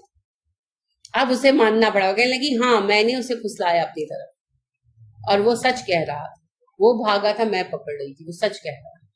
یہ بات اس کے اہل خانہ جانتے تھے، عوام نہیں جانتے تھے، اہل دربار نہیں جانتے تھے، دوسرے وزراء نہیں جانتے۔ اب وہ بات علل اعلان کہنی پڑی اس عورت کو۔ اور ابھی بھی آپ دیکھیں جو اتنے گن گاتے ہیں زلیخا کے اور اس کے عشق کے، آپ یہ دیکھیے اب بھی وہ اس موقع کی طاق میں تھی کہ بات یوسف پہ پڑ جائے۔ جب سب نے سچ بول دیا تو اس کو کہنا پڑا، لہٰذا اللہ نے ڈائلاگ نقل کیا، الآن حصص الحق، اب تو حق چھان پھٹک کر الگ ہو گیا، اب میں اس بات کو چھپا نہیں سکتی، میں نے ہی یوسف کو پھسلایا۔ ابھی بھی اگر موقع مل جاتا وہ اب بھی بات یوسف پہ ڈال دیتی۔ اور ایسی بری عورت جسے اللہ چنیں گے ایک نبی کے لیے، کیوں عورتوں کا کال بڑھ گیا تھا، سبحان اللہ۔ اب یوسف کی بات آئی، بات یوسف پر پلٹا دی گئی، ذالکا، یہ، لیعلما، تاکہ وہ جان لے، انی، بے شک میں، لم نہیں، اخن ہوں، خیانت کی، بالغیبی، غیب میں نے اس سے خیانت نہیں کی غیب میں، لیعلما انی لم اخنہ بالغیبی، میں نے یہ سب اس لیے کیا تاکہ اہل دربار جان لیں، لوگ جان لیں میں نے غیب میں اپنے آقا کے ساتھ خیانت نہیں کی، وَأَنَّا، اور بے شک اللہ لا نہیں، یہدی، رہنمائی کرتا، قیدا، چال کی، الخائنین، خیانت کرنے والوں کے، اللہ خیانت کرنے والوں کی چالیں کامیاب نہیں کرتا۔ کس کا جملہ ہے؟ یوسف علیہ السلام کا۔ اچھا، اللہ امتحان لیتے ہیں، اللہ نے یہ بات انڈیکیٹ کیے بغیر کہ کس نے کہی ہے ڈال دی۔ اب بعض لوگ گئے اس طرف، کچھ مفسر کہتے ہیں یہ زلیخا کا جملہ ہے، زلیخا کے مزاج سے مطابقت کھاتا ہے، یہ اس کے گھٹیا اخلاق سے میل کھاتا ہے یہ جملہ۔ اور اس بات کا مطلب ہی کیا ہے کہ میں نے اپنے شوہر کی غیر موجود، اگر زلیخا کا جملہ ہو تو جملہ یہ بنے گا نا کہ میں نے اپنے شوہر کی غیر موجودگی میں سے خیانت نہیں کی، کیوں؟ کر نہیں رہی تھی، وہ تو یوسف نہیں چکر میں آئے، وہ تو کر رہی تھی، تو پھر یہ بات کیسے لگتی ہے اس پر؟ بنتا ہی نہیں ہے نا۔ اور ویسے بھی کہاں اس کی عادتیں اور اس کی باتیں، اور کہاں ایسا اعلیٰ اور پاکیزہ خیال، کیونکہ خیال ہی ہمارے الفاظ بنتے ہیں نا۔ اور پھر آپ دیکھیں سوچ کا کتنا واضح ہونا یہاں پر نظر آتا ہے کہ اللہ خیانت کرنے والوں کو کامیاب نہیں کرتا۔ جسے یہ فکر ہو وہ ایسے پھانستی پھرے گی کسی کو، تو اگر ایسی سوچ ہی ہوتی زلیخا کی تو یہ سارا مسئلہ ہی کیوں بنتا؟ اور آخر وقت تک وہ عورت بات یوسف پر ڈالنے کے چکروں میں تھی، تو اب فوراً ہی وہ اتنی درویش ہو گئی۔ یہ یوسف علیہ السلام کا جملہ ہے۔ یوسف علیہ السلام کو جب جا کر بتایا گیا، بادشاہ کو آخری گواہی بھی مل گئی، بادشاہ نے یوسف علیہ السلام کے بے گناہ ہونے کا اعلان کیا اور اس بات کو تسلیم کیا کہ انہیں بلا جرم بند کیا گیا۔ یہ خوشخبری یوسف علیہ السلام کو سنائی گئی تو یوسف کہہ رہے ہیں، اب دیکھیں ان کا حسن اخلاق اور دوسروں کے لیے ان کی فکر، کیوں کہتے ہیں میں نے یہ سب اس لیے نہیں کیا کہ میں کسی کو رسوا کروں، رسوائی تو تھی نا اس میں، ظاہری بات ہے ان عورتوں کا ہلکا پن، ان کا گھٹیا اخلاق کھل کر سامنے آ گیا، تو گھروں کی بھی بدنامی ہوئی، بچوں کو بھی شرمندگی ہوئی ہوگی، جو ظاہرہ بڑے ہو چکے ہوں گے اس عرصے میں، شوہروں کو بھی ہوئی۔ تو یوسف علیہ السلام کہہ رہے ہیں کہ میرا مقصد کسی کو شرمندہ کرنا نہیں ہے، میں نے یہ کیس ری اوپن صرف اس لیے کروایا تاکہ بادشاہ یہ جان لے، لیا لما وہ جان لے، بادشاہ یہ جان لے، بادشاہ بلوا رہا ہے تو وہ یہ جان لے میں ایسا انسان نہیں ہوں کہ اپنے آقا کی غیر موجودگی میں خیانت کا ارتکاب کروں، کیونکہ یہ بات تو پھر رہتی نا کہ یہ وہ بندہ ہے جس نے اپنے آقا کی بیوی کے ساتھ بدفعلی کرنے کی کوشش کی، تو پھر کیسے کوئی یہ نہیں چھوڑتا جائے۔ آپ کسی کام والی کو رکھیں اپنے پاس اور آپ کو کوئی بتائے کہ اس سے تو میرے گھر میں چیز اٹھا لی تھی کوئی، تو آپ کیسے بھروسہ کریں گے اس کا؟ اور یوسف علیہ السلام پر تو بہت بڑا الزام تھا، تو لہٰذا یوسف علیہ السلام نے کہا میں نے اس لیے کیس ری اوپن کرایا پتہ چل جائے میں بد دیانت آدمی نہیں ہوں، اور اللہ کبھی بھی خائنوں کو کامیاب نہیں کرتا، لہٰذا ان کی چال بھی ناکام ہو اور میرا امین ہونا بھی ثابت ہو۔ اب دیکھیے ابھی بات چل رہی ہے، کہتے ہیں وما ابریو، وما نہیں، ابریو برا سے ہے، بے حمزہ۔ سورہ برات پڑھی آپ نے؟ نہیں پڑھی؟ سورہ توبہ، اللہ و رسولہ بریء من المشرکین، یہ بری سے ابریو، میں اپنے آپ کو بری قرار دیتا ہوں، ابریو، وما ابریو میں بری قرار نہیں دیتا، ٹھیک ہے؟ تو ابریو مضارع کا متکلم کا صیغہ ہے، وما ابریو میں بری قرار نہیں دیتا نفسی، اپنے نفس کو، میں یہ نہیں کہہ رہا کہ میرا نفس بڑا پاک ہے، یعنی میں نے اس لیے یہ کیس ری اوپن نہیں کرایا کہ میرے تقویٰ کا ذرا پتہ چل جائے میں کتنا متقی ہوں، میں نے صرف اس لیے کیس ری اوپن کرایا کہ پتہ چل جائے میں دھوکے باز خائن آدمی نہیں ہوں۔ ان النفس، بے شک نفس، لا امارۃ حکم دیتا ہے، حمزہ میم رے، لفظ امارہ وہ نفس جو حاکم ہو، امارہ کا مطلب ہوتا ہے حکم دینے والا، نفس مؤنث ہوتا ہے اس لیے مؤنث صیغہ استعمال ہوتا ہے، تو نفس امارہ نفس کی وہ کیفیت جب وہ حاکم ہو ہم پر، جیسے ہمارے نفس نا، ہم اچھا بھلا نماز کا سوچتے ہیں، اٹھنے لگتے ہیں تو نفس کہتا ہے ابھی بیٹھ جاؤ، ابھی بڑا ٹائم، ہم بیٹھ جاتے ہیں، پھر تھوڑی دیر بعد ارادہ کرتے ہیں، پھر نفس کہتا ہے بیٹھ جاؤ ابھی بڑا ٹائم، اور ہم نماز لیٹ کر دیتے ہیں، یہ نفس امارہ ہے، ٹھیک ہے؟ تو کہتے ہیں سبھی کا نفس جو ہے وہ حکم دیتا ہے بسوئی، برائی کا، اللہ سوائے ماں جس پر رحیمہ رحم کرے ربی میرا رب، ہر انسان کا نفس اس سے برائی کرنے کا ہی حکم دیتا ہے سوائے اس کے کہ میرا رب کسی کو بچا لے۔ نفس خواہشات پر چلتا ہے، انسان ایک ہی چیز تو بناتا ہے، خواہش، تو خواہشات پوری کرنے کے لیے ہمارا نفس ہمیں غلط کاموں کی طرف مائل کر دیتا ہے اور ہمیں جھوٹے خواب اور تسلیاں دیتا ہے۔ تو اللہ کریم ارشاد فرماتے ہیں یہی بات، جس نے اپنے نفس کو پاک کر لیا اپنے لیے کی، ومن تزکا فلنفسہ، اپنی ذات کے لیے کی۔ تو آپ نے یوسف کے بھائیوں کے معاملے میں بھی پڑھا ہے کہ جب وہ یوسف علیہ السلام کو پھینک رہے تھے تو ان کا نفس انہیں بہلا رہا تھا، ایک یہ کام کر لو پھر نیک ہو جائیں، تو نفس تو ایسے ہی پٹیاں پڑھاتا ہے، اٹس اوکے، سارے کرتے ہیں، دل میں یہ باتیں آتی ہیں نا، سارے یہی کچھ کرتے ہیں، میرے ایک نہ کرنے سے کیا ہوگا، یوں ہو گیا وہ ہو گیا، لوگ کیا کہیں گے، نفس ہر طرح کے ڈراوے دیتا ہے، نفس کا کام ہی ہے. تو یوسف علیہ السلام نے کہا سبھی کا نفس برائی کی طرف مائل کرتا ہے، میرا نفس بھی کرتا، لیکن میرے رب نے مجھے بچا لیا. اب یہاں پر کیا بات ہے؟ عاجزی، شکر گزاری. یہ نہیں کہہ رہے دیکھا میں کتنا پاک دامن تھا، اتنی عورتیں مجھے بلا رہی تھیں اور میں سب سے بچ گیا. کہتے نفس تو سب کا برائی کی طرف مائل کرتا ہے، میرا بھی کر رہا تھا، لیکن مجھے میرے رب نے بچا لیا. مجھ پہ میرے رب نے رحم کیا. میرا کوئی کمال نہیں ہے. لا حول ولا قوت الا باللہ. نیکی کی قوت، برائی سے بچنے کی طاقت اللہ کی طرف سے. میرا نفس مجھے برائی میں ہی ملوث کرتا اگر کرتا تو. یہ تو میرے اللہ نے بچا لیا. سبحان اللہ. یہ ہوتے ہیں نیکوکار لوگ، نیکی کا کریڈٹ بھی نہیں لیتے کیونکہ نیکی کی توفیق اللہ نے دی، اور برائی کا بوجھ اپنے آپ پہ محسوس کرتے ہیں کیونکہ غلطی میری ہے. میرا رب تو کبھی برائی کی طرف انوائٹ نہیں کرتا. جب سوچ اور فکر ایسی ہوتی ہے نا، پھر بندہ بن جاتا ہے، انسان بن جاتا ہے، عبد بن جاتا ہے. ہمارا معاملہ یہ ہے نیکی میں نے کی اور برائی تقدیر میں لکھی تھی. سبحان اللہ. یہ مشرکوں کی سوچ. تو لہٰذا اللہ رب کریم یوسف علیہ السلام کے اخلاق کو کھول کر سامنے رکھ رہے ہیں، اور یوسف علیہ السلام کو پتہ بھی چل گیا، بے گناہی ثابت ہو چکی ہے. کوئی جلدی نہیں قید سے نکلنے کی. وہاں کھڑے ہو کر اطمینان سے بات کر رہے ہیں، کہہ رہے ہیں کہ سب کا نفس برائی کی طرف مائل کرتا ہے، میرا بھی کرتا، لیکن مجھے میرے رب نے بچا لیا. اور میں نے یہ سب اس لیے نہیں کیا کہ میں اپنا تقویٰ ثابت کر سکوں، اپنے نفس کو دکھا سکوں کہ وہ بری و ذمہ ہے برائی سے، بلکہ صرف اس لیے کیا کہ پتہ چل جائے کہ میں کوئی بددیانت انسان نہیں ہوں، میں برا شخص نہیں ہوں. اِنَّ رَبِّي غَفُورٌ رَحِيمٌ. میرا رب بخشنے والا مہربان. یعنی ان عورتوں کو بھی اللہ معاف کر دے گا اگر وہ معافی مانگیں گی. تو معافی مانگنا شرط ہے. تو میرا رب تو بہت بخش دیتا ہے، مہربان. اگر نفس کے چکر میں آ کے غلطی کر بیٹھے تو کیا کرو؟ معافی مانگ لو. نماز پڑھو. اگر آپ کو کوئی گناہ یاد آ رہا ہے، گناہ کیے ہیں زندگی میں، سب نے کیے، اور بعض اوقات کوئی گناہ بہت شدت سے پریشان کرتا ہے، ہمیں اس کا عذاب پتہ چلتا ہے، یا اور کوئی ایسی بات ہوتی ہے تو ایسی بے قراری دل پر آتی ہے کہ سکون نہیں ملتا اور کام رکنے لگتا ہے. یہ ہوتی ہے مایوسی کی کیفیت. یہ شیطان کی ایک چال ہے. اس چال سے نمٹنے کا طریقہ کیا ہے؟ وضو کریں، 2 رکعت نماز پڑھیں، توبہ کی اور اللہ سے استغفار کریں کثرت کے ساتھ، اور اللہ سے اپنے اس گناہ پر خصوصیت سے معافی مانگیں. ایک تو معاف کر دیے جائیں گے. کل میں نے 4 چیزیں گنوائی تھیں. 4 چیزیں 4 چیزوں کو کھینچ لاتی ہیں.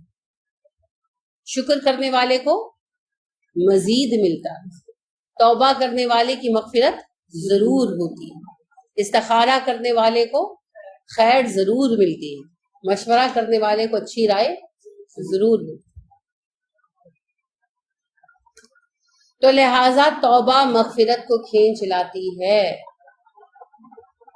اب یوسف علیہ السلام ساتھ ہی حکمت کی بات بھی بتا رہے ہیں.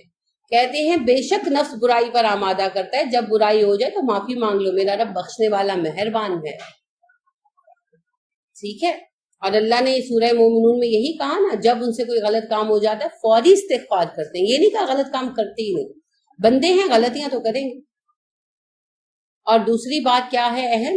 اللہ کریم نے ارشاد فرمایا، حدیث قدسی ہے، بنی آدم اگر تیرے گناہوں سے زمین بھر جائے اور تو مجھ سے معافی مانگے مجھے رب واحد مانتے ہوئے، میں کسی کی پرواہ نہیں کروں گا، میں تجھے معاف کر دوں گا. اور اگر تیرے گناہوں سے آسمان بھر جائیں اور تو مجھے رب واحد مانتے ہوئے مجھ سے معافی مانگے تو میں کسی کی پرواہ نہیں کروں گا اور میں تجھے معاف کر دوں. تو اللہ معاف کرتے ہیں، سب گناہ معاف کرتے ہیں. ہاں توبہ صحیح ہونی چاہیے، سچی توبہ ہونی چاہیے. اور سچی توبہ کا ایک اہم عنصر کیا ہے؟ گناہ کو چھوڑ دینا.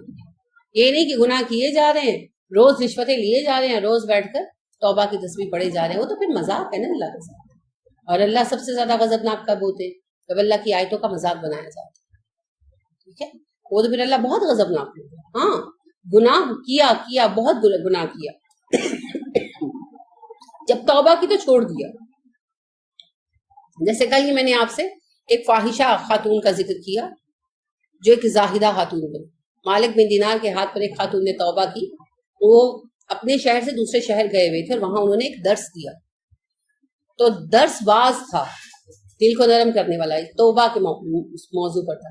تو ایک خاتون جو پیشہ ور جسم فروش عورت تھی وہ گزر رہی تھی، تو اس نے بات سنی، اس کے کان میں پڑی تو رک گئی، درس میں شامل ہو گئی. درس سنا تو دل پر ایسا اثر ہوا کہ پھر مالک میں دینار سے آ کر ملی، اور وہ بڑی بدنام تھی، اور اس نے کہا کہ میں توبہ کرنا چاہتی ہوں. جب یہ بات لوگوں تک پہنچی تو لوگوں نے کہا فلاں فاحشہ وہ توبہ کرنا چاہتی ہے. تو خیر مالک میں دینار نے کہا کہ آپ کے اور توبہ کے درمیان کون حائل ہو سکتا ہے. تو اس خاتون نے توبہ کی، اپنا پیشہ چھوڑ دیا، سارا مال صدقہ کر دیا اور نئے سرے سے زندگی آغاز کی. اور اس کے بعد وہ اپنا گزر بسر حلال پیسے پہ کرتی تھی، سود کاٹ کر بیچتی تھی، اور پہلے تعلیم حاصل کی اور بعد میں تعلیم دینے لگی، اور فارغ وقت عبادت میں گزارتی. تو وہ زاہدہ کے نام سے مشہور ہو گئی. ٹھیک ہے، یعنی ان کے بارے میں کہا جانے اچھا وہ زاہدہ، ان کے مالک بن دینار کہتے کہ 10 سال بعد میں دوبارہ اس شہر میں میرا آنا ہوا. تو میں نے اس عورت کا حال پوچھا لوگوں سے، تو لوگوں نے پوچھا اچھا آپ فلاں زاہدہ کے بارے میں بات کر رہے ہیں. اب یہاں ایک بڑی خوبصورت چیز ہے، نام نہیں لیا گیا پردہ پوشی کے لیے.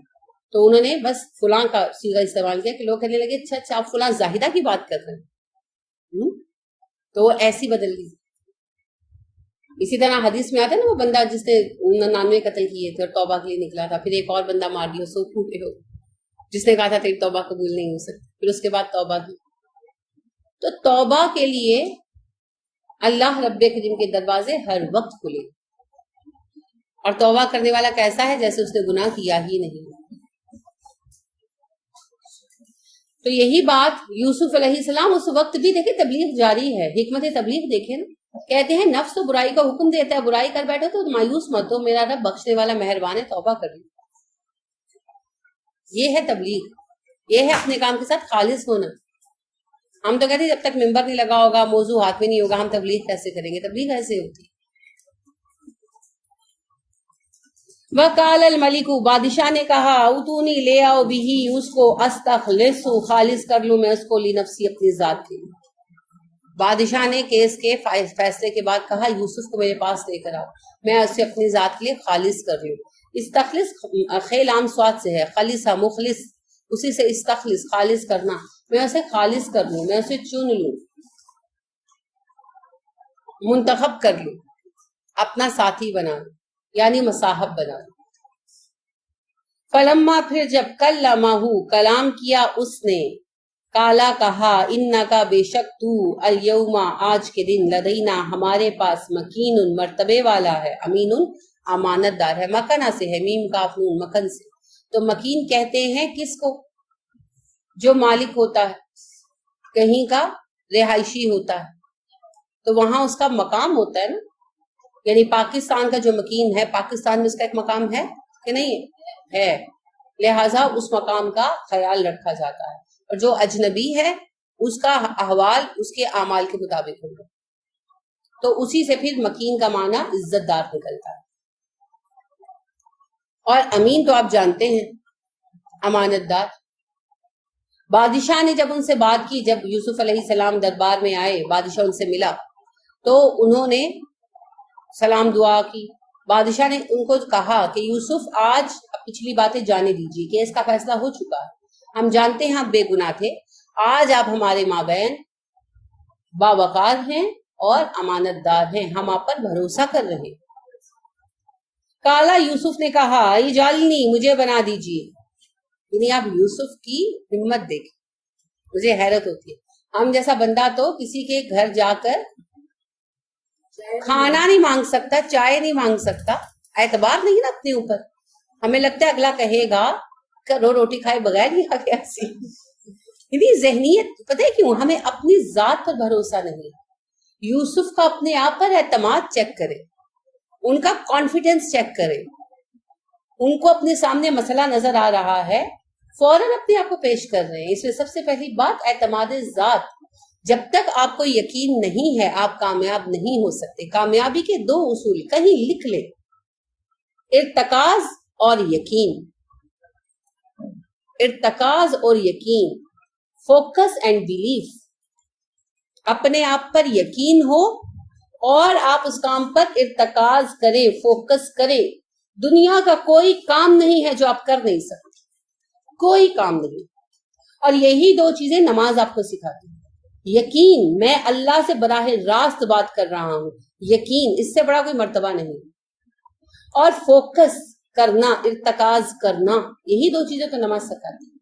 اور جسے یہ دو چیزیں آ گئی، اپنی ذات پر اعتماد اور ارتکاز کرنا، ایک کام پر فوکس کرنا، وہ ہر کام کر سکتا، ہر کام کر سکتا. یہ چیزیں لیکن اس دن اپنی مذہبی کا کورس میں جو میرا دل کرتا ہے کہ اللہ تعالیٰ بات کرے، قرآن پڑھتا ہوں اور میں بات کروں گی اس کی بات یہ جیسے وہ تھوڑا یقین پختہ سا ہوتا ہے. انشاءاللہ بھی اور پختہ ہوگا، بھی تو آغاز ہے نماز کا، بہت پختگی آئے گی انشاءاللہ. نماز کے کورس کا مقصد ہی یہی ہے، نماز میں پختگی لانا، شعوری طور پر نماز کو بہتر کرنا، وہ تو انشاءاللہ آئے گی. تو سبحان اللہ، یوسف علیہ السلام کا اس قدر خوبصورت کردار ہے، اس قدر حسین شخصیت ہے ان کی. لوگ صرف صورت کی بات کرتے ہیں، میں تو ان کی سیرت پر ہی قربان ہوتی رہتی ہوں. سچ مچ میں جب یوسف علیہ السلام کا تذکرہ پڑھتی ہوں میں حیران ہوتی ہوں، اتنا اعلیٰ کردار، اتنی ہما جہت شخصیت، اتنا بہترین اعتماد. تو اسی میں آپ دیکھیں صبر ہے، شکر ہے، دبے ہوئے نہیں ہیں.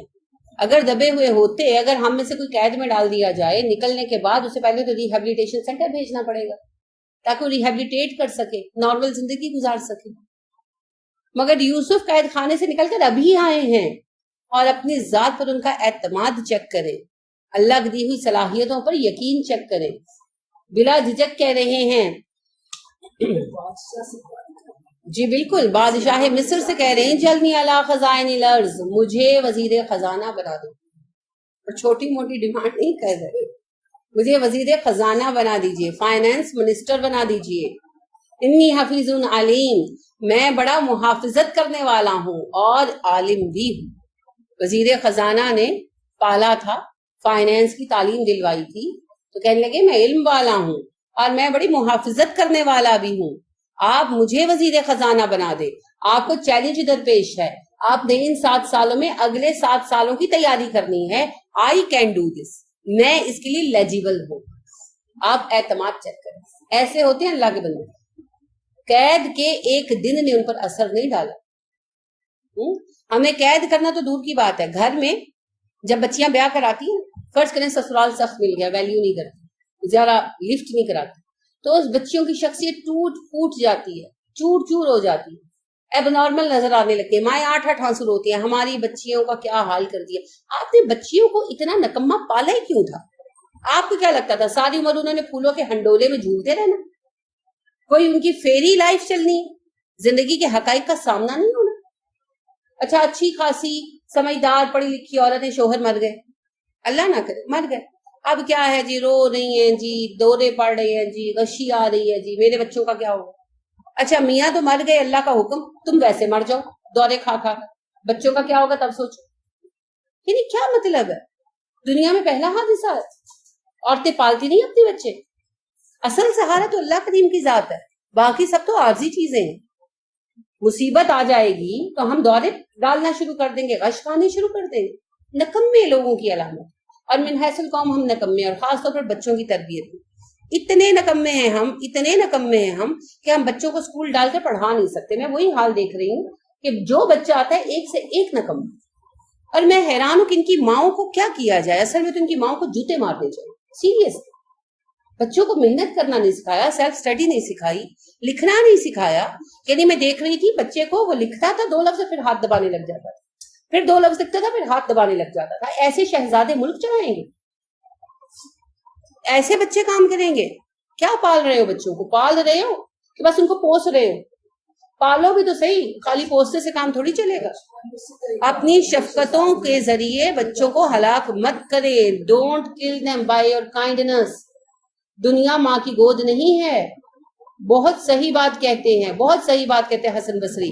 وہ کہتے ہیں اپنے بچوں کو تربیت دو، تم نہیں سکھاؤ گے تو انہیں زمانہ سکھائے گا، اور زمانہ بڑا ظالم استاد ہے، پہلے امتحان لیتا ہے پھر سبق دیتا ہے. اتنی سچی بات ہے جس کا یعنی نیم البدل نہیں ہو سکتا.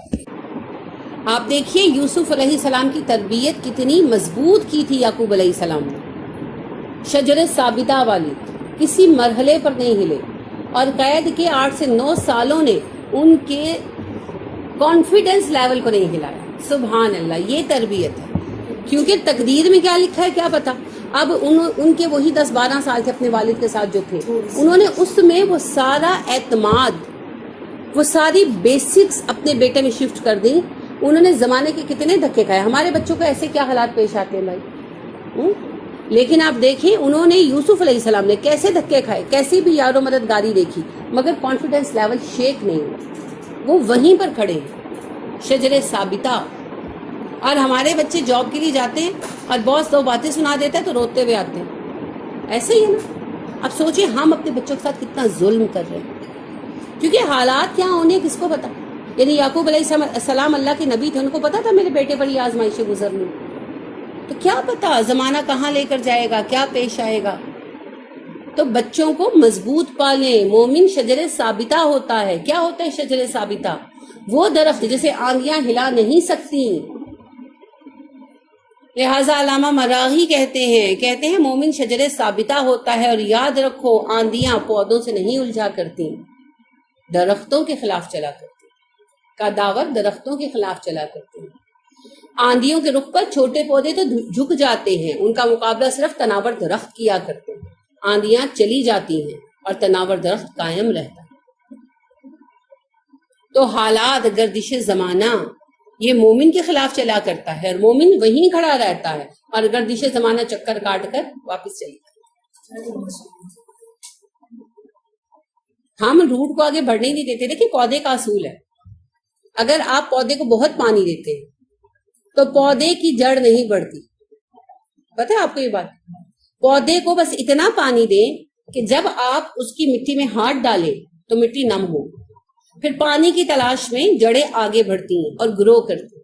اگر آپ ہر وقت اس کی سطح کو ویٹ رکھتے, گیلا رکھتے ہیں, تو اس کے نتیجے میں وہیں سے جڑوں کو پانی مل جاتا ہے اور نمکیات مل جاتے ہیں, تو وہ آگے نہیں بڑھتی اور وہیں رہ جاتی ہے, اور پودا جڑ سے کمزور رہ جاتا ہے. لہٰذا کسی بھی وقت گر سکتا ہے. تو اگر آپ چاہتے ہیں کہ آپ کے پودے بڑھے تو پودوں کو اتنا پانی دے, بس دے روزانہ, مگر وہ شاور ہوتا ہے, شاور کے ذریعے پانی کم جاتا ہے, اسی لیے وہ بالٹی کے آگے شاور ہوتا ہے. اور اگر آپ پائپ کے ذریعے دیں تو پھر اسے اونچا کر کے, ایسے ڈائریکٹ پودے کے اوپر ڈال کے مت دیں, اسے اونچا کر کے اس کے آگے انگلی رکھ کے بارش کی طرح ڈالیں. اس سے یہ ہوتا ہے کہ وہ ہلکی ہلکی نمی آتی ہے, اور پھر نمی نیچے چلی جاتی ہے, جذب ہو جاتی ہے, اور نیچے جا کر جو ہے مٹی کو گیلا کر دیتی ہے. تو اس میں پھر یہ ہوتا ہے کہ جب انگلی ڈال دے تو اندر سے مٹی گیلی, اوپر سے خشک خشک سی ہوتی ہے. تو پھر جو جڑیں ہیں نا وہ پانی کی تلاش میں نیچے جاتی ہیں اور مضبوط ہوتی ہیں. تو آپ بھی بچوں کو اوور فیسیلیٹیٹ نہ کریں تاکہ ان کی صلاحیتیں نکھریں, ان کی جڑیں مضبوط ہوں. تو پورے اعتماد کے ساتھ یوسف کہتے ہیں مجھے وزیر خزانہ بنا دیجیے. کہ نہیں, میں واقعی پھر وہی بات دہراؤں گی, ابھی جیل سے نکل کر آئے ہیں, ابھی بادشاہ سے پہلی ملاقات ہوئی ہے, اور ڈائریکٹ کہہ رہے مجھے وزیر خزانہ بنا دیجیے. اب یہاں پر ایک اور اہم بات کیا آئی, جس کے اندر صلاحیت ہو مشکل وقت پر اس سے آگے آنا چاہیے. کونوں میں بیٹھ رہنا کوئی کمال نہیں, عجز میں شامل نہیں. اہل لوگ سامنے نہیں آئیں گے تو پھر کیا ہوگا, نہ اہل لوگ سیٹس ہولڈ کر لیں گے, اور وہی حال ہوگا جو پاکستان کا ہے. کیا آپ کو لگتا ہے کہ پاکستان میں کوئی اہل فائنینس والا بندہ نہیں ہے؟ اس وقت آپ دیکھیں گورنمنٹ کو سب سے زیادہ بڑا چیلنج کیا درپیش ہے, فائنینس ہینڈل نہیں ہو رہا نا. ہمیں بھی یعنی ساری عوام کو اس وقت گورنمنٹ سے کرپشن کی شکایت ہے نہیں, بدامنی کی شکایت ہے نہیں, کس چیز کی شکایت ہے؟ مہنگائی کی شکایت ہے. مہنگائی کیا ہے؟ فائنینس صحیح طرح رن نہیں ہو رہا. وجہ وزیر اعظم کی غلطی ہے, صدر کی غلطی ہے؟ نہیں, وجہ یہ ہے کہ کوئی اچھا فائنینس منسٹر نہیں مل رہا. تو عجز میں یہ بات نہیں آتی کہ آپ بوقت ضرورت کام کرنے کے لیے آگے نہ آئیں. تو 2 باتیں اس میں بہت اہم ہیں, ایک یوسف علیہ السلام کا سیلف کانفیڈنس, اور دوسرا بوقت ضرورت اپنے آپ کو پیش کرنا. تو ہمیں بھی آج ایک اچھے فائنینس منسٹر کی ضرورت ہے. وَكَذَلِكَ اسی طرح مَكَّنَّا ہم نے معزز بنا دیا, اقتدار دے دیا, لِيُوسُفَ یوسف کو, فی الارض ملک میں. اس طرح ہم نے یوسف کو اس ملک میں اقتدار عطا کر دیا. یعنی یوسف علیہ السلام کا علم اللہ نے ثابت کر دیا اور یوسف کو فائنینس منسٹر بنوا دیا. یتبوّأ جگہ بنائے, منہا اس میں سے, حیث جہاں, یشاء چاہے, اور ایسا مقام دیا کہ وہ اپنے لیے اب جہاں چاہے جگہ بنائے. فائنانس منسٹر بن گئے نا, وفاقی وزیر بن گئے, تو اللہ کہتے ہیں پورے مصر میں جہاں چاہے اپنے لیے جگہ بنائیں, ہم نے اس کے لیے ایسا ماحول کریٹ کر دیا. اب آپ یہاں دیکھیں, پہلے تو یوسف غلام تھے, پھر قیدی تھے, اب نہ غلام نہ قیدی. اب کیوں ابا کے پاس نہیں گئے؟ جا سکتے تھے نا, جوان ہو گئے تھے, اپنے باپ کا پتہ تھا, اپنے علاقے کا پتہ تھا, اب تو ذرائع تھے, چلے جاتا. اب لوگوں کو ضرورت تھی. اب باپ سے ملنے سے زیادہ اہم بات یہ تھی کہ ہزاروں نہیں لاکھوں افراد کی زندگی اور موت کا انحصار تھا یوسف علیہ السلام کی عقل اور کارکردگی پر. اگر یوسف چلے جاتے, سفر پہ جاتے, ظاہری بات ہے تو وہی 4 مہینے جانا, 4-5 مہینے, 4-5 مہینے آنا. مصر سے فلسطین کا سفر تھا, پھر ظاہری بات ہے جاتے تو کچھ رہتے تو سال تو وہی نکل جاتا. 1 سال بیت جاتا. اور یہ وقت ان پر ذمہ داری ڈالی گئی تھی. تو جب کوئی ذمہ داری سر پر آتی ہے جو اجتماعی ہوتی ہے تو پھر انفرادی فوائد کی کوئی حیثیت نہیں رہتی. پھر انفرادی فوائد ساقط ہو جاتے, انفرادی ذمہ داریاں بھی ساقط ہو جاتی. بحیثیت بیٹا باپ کی طرف ذمہ داری بھی تو بنتی تھی نا ان کی. لیکن جب اجتماعی مسائل آتے ہیں تو انفرادی مسائل ختم ہو جاتے. ٹھیک ہے, اسی لیے یوسف علیہ السلام نے نہ اپنے والد سے رابطہ کیا اس وقت میں, اور نہ ہی جانے کی کوشش کی. پیغام بھی بھیج سکتے تھے نا, مگر اس میں بھی پھر وہی جذباتی اشتعال آتا اور وہ ساری باتیں آتی جن کی وجہ سے توجہ ڈسٹریکٹ ہوتی. اس وقت پوری توجہ لگانا ضروری تھی اپنے ملک کے معاشی مسئلے پر. لہٰذا یوسف علیہ السلام نے اپنی ساری توجہ اسی کی طرف رکھی اور اپنے آپ کو ڈسٹریکٹ نہیں ہونے دیا. تو ایسے ہوتے ہیں ذمہ دار لوگ. اور جب ایمرجنسی ہوتی ہے, کوئی مصیبت ہوتی ہے, کوئی کام ہوتا ہے, تو اس وقت پھر باقی چیزیں جو ہے نا وہ ساکت ہو جاتی, انفرادی مقاصد رک جاتے. نصیبو ہم پہنچاتے ہیں برحمتنا اپنی رحمت من نشاء جس کو چاہتے ہیں, ولا نہیں نضیع ہم ضائع کرتے اجرا بدلہ المحسنین نیکوکاروں, ہم جسے چاہتے ہیں اپنی رحمت عطا فرماتے ہیں. اور ایک بات یاد رکھو, نیکوکاروں کا, محسنین کا بدلہ ہم ضائع نہیں کرتے. کہ یوسف نے اتنی نیکی کی تھی, بدلہ تو ملنا تھا, وہ ضائع نہیں ہو سکتا. ولا اجر الآخرتی اور آخرت کا اجر خیر اور اچھا ہے للذین آمنوا ایمان والوں کے لیے, وکانوا یتقون اور ان کے لیے جو متقی ہوئے. یہ تو دنیا کی بات ہے, آخرت کا اجر ایمان والے نیکوکار افراد کے لیے اس سے بھی اچھا ہے. یعنی یہ تو دنیا میں یوسف کو مقام ملا, آخرت میں یوسف کو کیا کچھ ملے گا کون گمان کر سکتا. تو ہر بندہ جو نیکوکار ہے دنیا میں بھی بھلائی پائے گا اور آخرت میں اس سے بھی زیادہ بہترین انعامات پائے گا. شرط کیا ہے؟ محسن بنے, محسن بنے, اپنے ایمان اور تقوی پر قائم رہیں. اچھے حالات میں تو سبھی اچھے ہوتے ہیں اور مومن اور متقی ہوتے ہیں, مصیبت میں ایمان اور تقوی پر قائم رہیں, تب پتہ چلتا ہے کہ ہم نیکوکار ہیں. ٹھیک ہے, تو کتنے سبق ہیں اس میں, کتنے پہلو ہیں اس قصے کے, ہیرے کی طرح ہے نا, ہر طرف ایک نیا پہلو اور ایک نیا زاویہ ہے. اللہ کریم ہمیں سے کما حق کا فائدہ اٹھانے کی توفیق عطا فرمائے, آمین. کوئی سوال ہو یا کوئی بات ہو تو کہیے یا پوچھیے. چلیے, سبحانک اللہم و بحمدک ونشہد ان لا الہ الا انت ونستغفرک ونتوب الیک. السلام علیکم ورحمۃ اللہ وبرکاتہ.